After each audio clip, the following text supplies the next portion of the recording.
दिल्ली में अब की बार हिंदुत्व के एजेंडे को धार।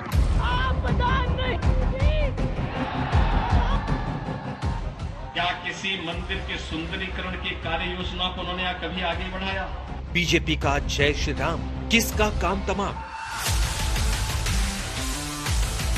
जय श्री राम, जय जय श्री राम।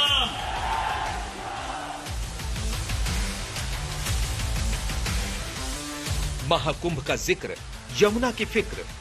अगर एक मुख्यमंत्री के रूप में मैं और मेरे मंत्रीगण प्रयागराज के संगम में स्नान कर सकते हैं, तो मैं पूछना चाहता हूं, दिल्ली में आम आदमी पार्टी के अध्यक्ष से अरविंद केजरीवाल जी से मैं पूछना चाहता हूं, क्या यमुना जी में वह भी अपने मंत्रियों के ने पिछली बार भी रैली की थी, जहां पर लगभग सबसे ज्यादा वोट बीजेपी के लिए बढ़ोतरी हुई थी। वो यही बदरपुर की सीट थी, जहां पर लगभग 19.67 20% वोट गेन था।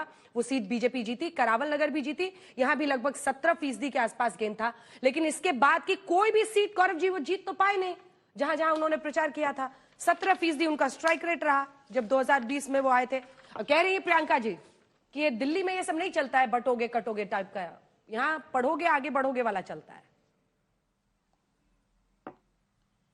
देखिए, मैंने आपको बताया कि अगर योगी आदित्यनाथ जी ब्रह्मास्त्र हैं तो शराब अस्त्र भी है। अब इनका मॉडल क्या है आप बताइए। यहां पे कह रहे महिलाओं को हम 2100 रुपए देंगे। आपको मालूम है पंजाब की महिलाएं आ रही हैं और वो अरविंद केजरीवाल को झाड़ू पकड़ के ढूंढ रही हैं। कह रही हैं 3 साल हो गए तुम्हारी सरकार को, लगभग 1000 रुपए वहां भी वादा किया था, वो क्यों नहीं दे रहे हमें। यहां 2100 देने की बात कर रहे हो, हमें 1000 तो दे दो। ये तो व्यापक सवाल है ना, इसको उत्तर मिलना चाहिए। दूसरी बात, ये लोग आप देखिए किसानों पे लाठीचार्ज कर रहे थे पंजाब में। पंजाब की कानून व्यवस्था का क्या हाल है हम सब जानते हैं। और उत्तर प्रदेश का मॉडल, अभी कह रहे थे कि भाई आपके मंत्री जाके बताएंगे, अरविंद केजरीवाल जाएंगे। मैं आपको बताता हूं, उत्तर प्रदेश में आम आदमी पार्टी 349 सीटों में चुनाव लड़ी है। और आपको मालूम है कितने में जमानत जब्त हुई थी? 349 की 349, 100%। क्यों? क्योंकि उत्तर की प्रदेश की जनता जान गई ये ऐसा ठग्गूमल है जिसने अपने गुरु अन्ना हजारे को ठग दिया, जनता को ठगा है दिल्ली में। ये उत्तर प्रदेश में क्या काम करेगा? ये सब पुरानी बात हो गई। कांग्रेस पार्टी, अरे अन्ना जी को छोड़ने के बाद तो 3-3 बार जीत गए ये लोग, क्या बात कर रहे हैं। अब ये सब इशू थोड़ी है गौरव जी जो यहाँ पर चलेगा। नहीं, उत्तर प्रदेश के चुनाव तो 2022 के मैं बता रहा हूँ अंजना जी, पुरानी बात तो नहीं है ज्यादा। नहीं अन्ना मैंने कहा 100% जमानत जब्त हो गई, आप भी अच्छी प्रवक्ता बन गई।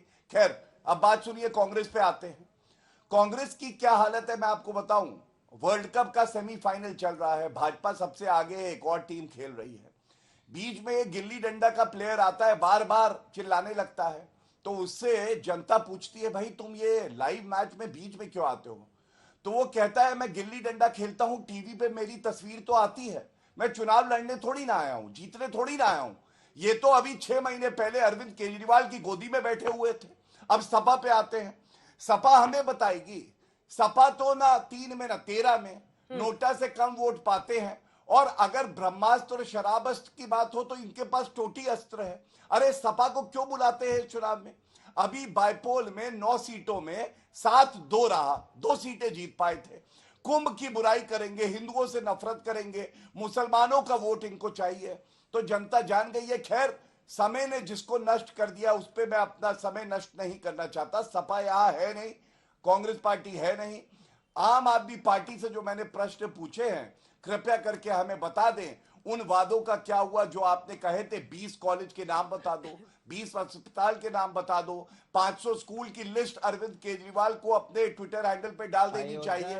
15 लाख सीसीटीवी कैमरा लगाने थे, वो क्यों नहीं लगे? ये सारे प्रश्न अंजना जी, ये दोनों हारे हैं जिसके परिणाम निर्भर करते हैं। अरे बीच में क्यों बोल रहे हो भैया? हम तो तुम्हारे बीच में नहीं बोले टोटी अस्त्र, हमने तो तुम्हारी टोटी के बारे में तब बात करी जब तुमने बोला। क्या हो गया? तोतले अस्त्र आप सबके पीछे बोलते हो। साइकिल गई टूट, जनता गई रूट, जनता गई रूट, पेट में हाथ नहीं, मुंह में दांत नहीं, तो कुछ पता नहीं। और आके यहाँ पे अखरोट चबाओगे। प्रयागराज बचा हुआ है, और नहीं, बात नहीं, कर रहे हो, अच्छा, बातें कर रहे अंजना हो जी डुबकी बीच में ना लगाने बोले। की। देखिए आपने ठीक है, सभा को ठीक है, बुलाया, पूरा ये कीजिए। आपका अपना डिस्क्रिप्शन है, बीच में ना बोले प्लीज। हाँ, जल्दी पूरा कीजिए। देखिए गौरव मैं जी, एक बात हो गया, जरूर हाँ, कहना 2 लाइन में चाहूंगा। खत्म कीजिए। हाँ, आज ये सवाल रोहिंग्या पे उठा रहे थे, तो मैं इनसे पूछना चाहता हूं कि इन्होंने डिटेंशन सेंटर क्यों नहीं बनाए जो इनको बनाने थे। अमानतुल्लाह खान आटा बांट रहे थे जहां पे रोहिंग्या हैं। अमानतुल्लाह खान से एक बार बुलवा दे, चुनौती देता हूं आज तक पे, अरविंद केजरीवाल बुलवा दे कि भाई रोहिंग्या को बाहर फेंक देना ठीक है, चाहिए। ठीक है, प्रियंका जी। सुनिश्चित करेंगे एक ठीक एक है, रोहिंग्या ठीक है। जो कि देश की सुरक्षा के लिए खतरा है, देश से बाहर जाए। वो कांग्रेस के आपको समय खुली में आए चैलेंज थे दे रहे हैं कि दामाद आप बनके, रोहिंग्याओं अब के वापस खिलाफ जाने बोलकर का दिखा दीजिए या अमानतुल्लाह खान से बुलवा लीजिए। लेकिन मेरा प्रश्न जो इसमें जुड़ेगा वो प्रश्न बड़ा है। आपने अभी शुरू में कहा था कि बटेंगे तो कटेंगे, ये सब दिल्ली वालों में नहीं चलता है, दिल्ली के लोग ये सब पसंद नहीं करते हैं।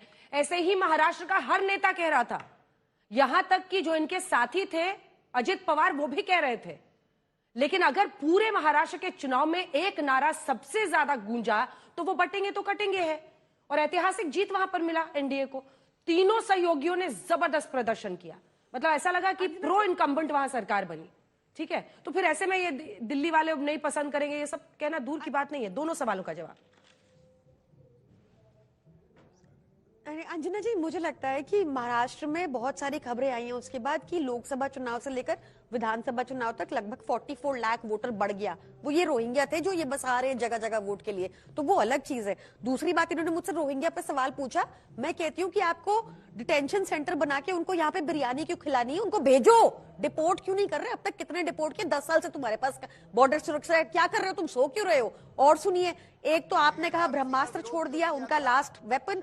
यहाँ पे इन्होंने गाली अस्त्र छोड़ दिया भाजपा ने। ये गाली अस्त्र को चुप कराइए आप। गाली अस्त्र से बोलिए, मैं बात खत्म नहीं की अभी। नीति आयोग का डाटा है, गाली अस्त्र चुप करेंगे। नीति आयोग का डाटा है कि स्कूल और हॉस्पिटल सबसे घटिया और बेकार उत्तर प्रदेश में है। और अगर हिंदुओं के लिए है ये, जो मेरे से पहले एक स्पीकर कह रहे थे, तो क्या स्कूल और अस्पताल अच्छे नहीं होने चाहिए हिंदुओं के लिए? भाजपा जैसा गाली अस्त्र चाहिए आपको जो हमेशा पंजाबियों को गाली दे। आपने देखा पूर्वांचलियों के लिए कितनी गंदी बात बोली इनके प्रवक्ता ने, झा समाज के लिए कितना घटिया बोला जो मैं रिपीट भी नहीं कर सकती। आप बताइए, पंजाबियों को खतरा बताते हैं, पूर्वांचली को गाली निकालते हैं। आपको ऐसे हिंदू और हिंदू के रक्षक चाहिए ना? पूरा करने दीजिए, आप जवाब दीजिएगा। अच्छा, और गालियां देते हैं।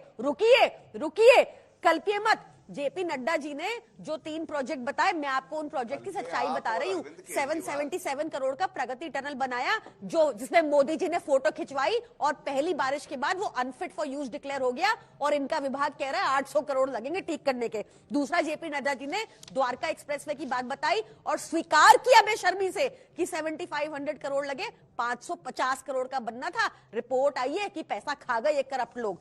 तीसरा, उन्होंने बताया एयरपोर्ट टर्मिनल 2, लोकसभा से पहले प्रधानमंत्री मोदी आए, फोटो खिंचाई और छत गिर गई, लोग मर जाते हैं इनकी करप्शन में। ये बताइए, ये सब बताइए। 40 करोड़ की सड़क, आपका बख्शी का तालाब, लखनऊ का विधायक कह रहा है कि करप्ट है भाजपा, खा गए पैसे। आप देख लीजिए ऑनलाइन। अब दीजिए उत्तर, गाली अस्त्र से ले लीजिए उत्तर। अब गौरव जी जवाब दीजिए। गौरव जी जवाब दीजिए, फिर बाकियों को भी दिखा और दीजिए। तो और जल्दी, टाइम कम है। आप जब अकेले लड़े आंध्र प्रदेश में, जब आप आंध्र प्रदेश में अकेले लड़े गाली अस्त्र, तो 173 में से 173 जगह आपकी जमानत जब्त हुई थी गाली अस्त्र। जाके चेक कर लीजिए। अब गाली निकालिए, चलिए सीएम चेहरा बता दीजिएगा। गाली आंध्र प्रदेश में किसकी सरकार है? आंध्र प्रदेश में किसकी सरकार है? शायद मोहतरमा को मालूम पिछली बार नहीं, जब अकेले लड़े थे, एनडीए की नहीं, जब अकेले लड़े थे। शांत बच्ची, शांत बहना, शांत। सुनिए, चलो गाली अब सुनिए, अब इन्होंने पहले बात करी पंजाबियों की। क्रिमिनल्स एक रहेंगे तो सेफ रहेंगे। तो पंजाबियों की जब ये बात करते हैं, अब सुनिए अंजना जी, अब आप इनको शांत कराएंगे तब मैं बोल लूं। चिल्लाती रहे प्लीज। गौरव जी देखिए, इनकी राजनीति क्या है। दिल्ली का पंजाबी इंतजार कर रहा है, 5 तारीख को ऐसा बटन दबाएगा, आप देखेंगे इनका सुपड़ा साफ हो जाएगा। हरदीप पुरी जी, जब अफगानिस्तान में अपमान हो रहा था गुरु ग्रंथ साहब जी का, तो वो अपने सर पे उठा के यहाँ पे उसे गुरुद्वारे लेके गए, सम्मान दिया, और इन्होंने कहा रोहिंग्या के रिश्तेदार हैं हरदीप पुरी, अरे जान दे देंगे। मैं एक पंजाबी हूं, मेरे 500 से ज्यादा यहाँ पे रिश्तेदार हैं। आपको मालूम है क्या कह रहे हैं? वो कह रहे हैं कि भाटिया को घटिया बुलाते हो, अरविंद केजरीवाल तुम इतने घटिया हो, 7 चुनाव हो जाए, 10 चुनाव हो जाए, जीवन में तुम्हें कभी वोट नहीं देंगे। पूर्वांचलियों पे आते हैं। पूर्वांचलियों पे अरविंद केजरीवाल का ट्वीट है, कोविड की टाइम खत्म हो रहा है, टाइम खत्म हो रहा है, मोदी जल्दी। जी वैक्सीन, गैस सिलेंडर और ऑक्सीजन दे रहे थे, और ये क्या कह रहे थे? ये कह रहे थे 500 रुपए का टिकट कटाते हैं। अरे आलोक जी, दिल्ली दो आ लाइन का जाते हैं, सिर्फ टाइम इलाज बचा है, कराने जल्दी बोझ है दिल्ली पे। दो लाइन का मैं सबसे जवाब लूंगी जल्दी से। आलोक जी आपके बात पास आते पूरी हुए, कर लूं। आपके साथी आशुतोष जी भी, मतलब आपने सुना ही, जो पुराने देखिए, साथी मुझे लगता है कि बड़ी-बड़ी विजिबिलिटी बातें- फैक्टर में लो दिख रहे हैं आप लोग, सबको दिख रहा है ऐसा छोटा सर। और देखिए, इसमें कहीं कोई दो राय नहीं है कि किस तरह से बाइपोलर बनाने का और दोनों सेगमेंट्स को आपस में भिड़ाने का काम दोनों पार्टियां कर रही हैं। लेकिन दुर्भाग्य यह है कि जो पंजाबियों की बात अभी कर रहे थे गौरव जी, अभी आज इनके प्रवेश वर्मा ने कहा कि पंजाब के लोग जो हैं वो यहां पर 26 जनवरी के लिए खतरा है। क्या इस बात से सहमत हैं सब लोग? एक तरफ चंदा चोरी करते हैं राम मंदिर का और फिर यहां हिंदुत्व की बात करते हैं, एक दूसरे विकास की बात करते हैं, शीश महल बनाते हैं और मिन्नी बार उसके अंदर